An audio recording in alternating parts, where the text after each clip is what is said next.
कृष्ण प्रेम धारा ट्रस्ट प्रस्तुत करते हैं कार्यक्रम समर्पण।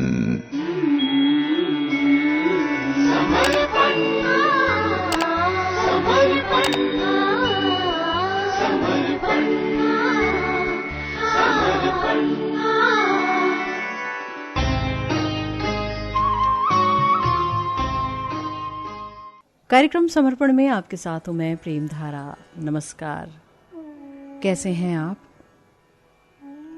आप सुन रहे हैं श्रीमद् भागवतम के पंचम स्कंद के पंचम अध्याय में महाराज ऋषभ देव जी के उपदेशों पर आधारित हमारा विशेष कार्यक्रम।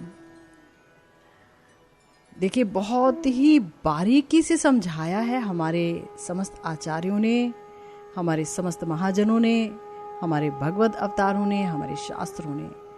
चाहे हमने पिछली दफा भवाटवी का वर्णन सुना, भवाटवी में भी जड़ भरत जी ने यही सब बताया था कि कैसे जीव फंस जाता है यहाँ पर आकर के माया में, और ये सब क्यों होता है? ऋषभ देव जी की भी कथा जब हम सुन रहे हैं, जहाँ वो सारी बात बता रहे हैं और ये भी कह रहे हैं कि जब तक मुझ वासुदेव से प्रीति ना हो तब तक देह बंधन को स्वीकारना पड़ेगा। इसका मतलब कि जब तक ये भगवत विमुखता दूर नहीं होगी तब तक कोई उपाय नहीं है इन दुखों के चक्रव्यूह से, इस भव सागर से पार उतरने का। देखिए, ऋषभ देव जी ने तो यहां तक कह दिया 18वें श्लोक में, गुरुर न स स्यात् स्वजनो न स स्यात् पिता न स स्यात् जननी न सा स्यात् दैवम न तत् स्यान् न पतिश्च स स्यान् न मोचेद यह समुपेत मृत्युम। यानी जो अपने आश्रित को बारंबार के जन्म मृत्यु के पथ से ना उबार सके तो वो ना गुरु बनने लायक है, ना पिता, ना पति, ना माँ, और ना ही आराध्य देव बनने लायक है ना। यानी जो अपने शिष्य को जन्म मरण के पथ से उबार सकने में असमर्थ हो, जो भगवान के बारे में नहीं बता सके, जो माया के स्वरूप को नहीं जानता हो, जो उससे बचने के उपाय को नहीं जानता हो, जिसको भगवत अनुभव ही प्राप्त ना हो, ऐसा व्यक्ति क्या कभी गुरु कहला सकता है? और ऐसे स्वजन का भी क्या फायदा कि जो आते हैं और बातें करते हैं, गप्पे हाँकते हैं, इधर उधर की निंदा करते हैं, चुगली करते हैं। वो स्वजन कहाँ है? वो तो दुश्मन है। क्यों? क्योंकि वो तो अपने आश्रित को जन्म और मृत्यु के पथ पर ले जाएंगे। और अगर पिता अपने बच्चे से यही उम्मीद लगाए कि तुम सिर्फ डॉक्टर बनो, इंजीनियर बनो, वकील बनो, हाँ, या कोई और उच्च अधिकारी बनो, और उसे ये ना कहे कि तुम भजन करो बेटा, क्योंकि शरीर का कुछ पता नहीं, शरीर कहाँ छूट जाए। जरूरी नहीं है कि कोई 80 साल तक, 90 साल तक जिए। आजकल तो हम देख ही रहे हैं हमारे आसपास क्या हालात हैं। कैसी भयंकर महामारी है जो ना बच्चों को छोड़ती, ना जवान को, ना बुजुर्गों को। दादाजी बैठे रहते हैं, पोता चला जाता है ना। लेकिन हम फिर भी उनको यही कहते हैं कि तुम बहुत अच्छी पढ़ाई करो, विदेश में जाओ, मेरा नाम रोशन करो। हम उन्हें ये नहीं कहते हैं, अरे भगवान का भजन कर लो, महामंत्र का संकीर्तन करो, जाप करो, ठाकुर जी से प्यार करो, सिर्फ वही तुम्हारे अपने हैं। ये जानकारी उन्हें नहीं देते हैं, है ना। तो ऐसा पिता ऋषभ देव जी की नजर में पिता नहीं है। और ऐसा पति जो उन पर आश्रित पत्नी को भगवान की तरफ ना मोड़ सके, या ऐसी माँ जो भगवान के बारे में ना बता सके, या ऐसा देवता भी जो भगवान तक ना ले जा सके, देवता नहीं है। सब कुछ बेकार है। ये बात मैं नहीं कह रही, ये ऋषभ देव जी कह रहे हैं, है ना, कि ना गुरु है, जैसे कि शुक्राचार्य जी। शुक्राचार्य जी गुरु थे राक्षसों के, दैत्यों के। लेकिन क्या हुआ, जब महाराज बलि भगवान का स्वागत करना चाहते थे, वामन देव जी का, तो शुक्राचार्य जी ने मना कर दिया कि संकल्प मत करो, ये तुम्हें ठग लेगा। लेकिन ऐसे गुरु का त्याग कर दिया, तभी तो भगवान को प्राप्त कर पाए महाराज बलि। तो कहने का अर्थ यह है कि संबंध चाहे कुछ भी क्यों ना हो, किसी से भी कैसा भी क्यों ना हो, अगर वो भगवत प्राप्ति में रुकावट बनते हैं और हमारा जीवन ऐसे ही चला जाए बिना भगवान की स्मृति में, तो समझ लीजिए हमारा बहुत बड़ा लॉस हो गया। सबसे बड़ा नुकसान है ये, सबसे बड़ा नुकसान है। इससे बड़ा नुकसान कुछ हो ही नहीं सकता है। इसीलिए श्री कृष्ण का भजन करना बहुत जरूरी है। वो भजन कैसा हो? देखिए, इस बात को समझने के लिए पहले ये समझना होगा कि कृष्ण भजन के अलावा अन्य मार्ग भी तो हैं। क्या उससे भगवत प्राप्ति नहीं हो सकती? जैसे कि ज्ञान मार्ग के साधन हैं, श्रवण, मनन और भी अनेक चीज, जिससे कि निर्विशेष ब्रह्म के स्वरूप का अनुभव होता है। तो उससे भी थोड़ी बहुत तो भगवत सन्मुखता प्राप्त होती ही है। अरे भाई, पूरी तरह से कोई भौतिक माया में डूबा हो, इससे अच्छा तो वो ज्ञानी है जो ब्रह्म में ही लीन होना चाहता है। वो कम से कम बेहतर है। उसे ये तो समझ आ गया कि ये जगत बेकार है, मिथ्या है ना। और कुछ लोग ऐसे भी हैं जो नेचर पर बड़ा यकीन रखते हैं, प्रकृति कहते रहते हैं कि जो कुछ हो रहा है प्रकृति करा रही है, और हम जीव आत्मा हैं जो प्रकृति को भोग रहे हैं, प्रकृति ही सब कुछ है। तो प्रकृति के जो 24 तत्व और एक जीवात्मा को मानकर चलता है और बार बार श्रवण मनन करता है, तो वो भी धीरे धीरे परतत्व तक कुछ हद तक पहुंच जाता है। इसी तरह से कुछ लोग हैं जो योग को मानते हैं, तो यम, नियम, आसन, प्राणायाम, प्रत्याहार, धारणा, ध्यान, समाधि, ये 8 अंग हैं, उसका अनुष्ठान करते हैं। उससे भी थोड़ी बहुत भगवत सन्मुखता होती ही है। ऐसे ही कुछ लोग हैं जो कर्म करते हैं, यानी कि यज्ञ करते हैं, हवन करते हैं, तो वो भी कुछ ना होने से बेहतर ही है। थोड़ी बहुत भगवत सन्मुखता होती है, खास तौर से यदि उन कर्मों को श्री भगवान की आज्ञा जानकर किया जाए और उन्हें करने के बाद उन कर्मों को और उनके फल को भी श्री भगवान को अर्पित कर दिया जाए। ज्ञान मार्ग में कोई चलता है तो उसे पूरी तरह विरक्त होना होता है। उसका मुख्य लक्षण क्या है? जगत के समस्त देह और घर आदि पदार्थों में अनासक्ति ही उसका मुख्य लक्षण है। जागतिक पदार्थों में अनासक्त जब कोई हो जाता है तो वो चलता है ज्ञान मार्ग की तरफ।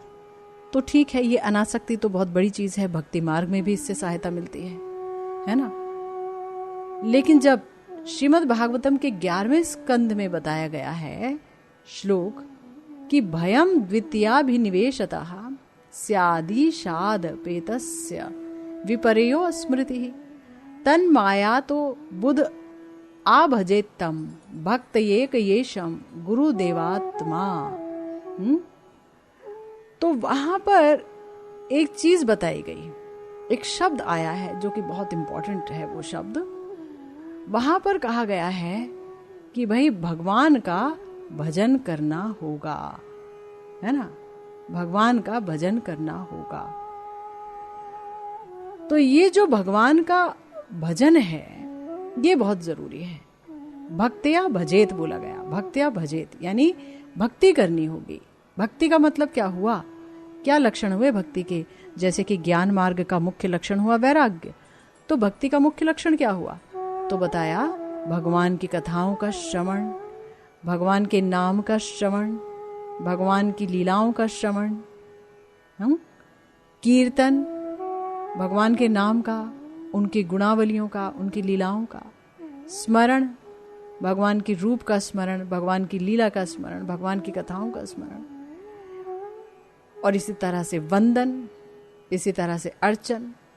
ये जो सारे लक्षण युक्त नवधा भक्ति है ना, ये है भक्ति के अंग। जब कोई इन अंगों का अनुष्ठान करता है तभी ये माना जाएगा कि वो भगवान का भजन कर रहा है।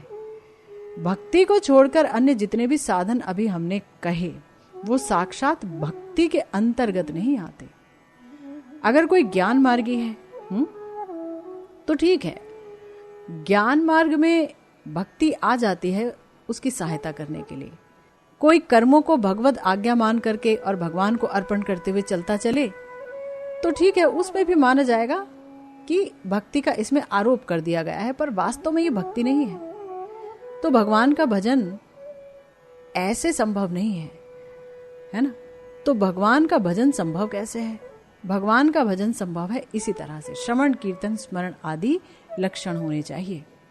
यानी कोई व्यक्ति भगवान का जो भजन कर रहा है, पहली बात उसके लिए जरूरी है कि उसके अंदर अपने सुख के लिए कोई कामना ना हो। भगवान की प्रसन्नता ही एकमात्र कामना हो, तो उसे कहेंगे कि वो भक्ति कर रहा है, यानी कि वो भक्ति के मार्ग पर चला गया है। हमारे श्रीमद् भागवतम में कहा गया, सावय पुंसाम परो धर्मो यतो भक्तिर अधोक्षजे अहेतु की अप्रतिहता ययात्मा सुप्रसिद्धति। यानी कि परम धर्म है भगवान का भजन, और वो हो लगातार, बिना किसी कामना के। अपने सुख की कोई कामना नहीं होनी चाहिए।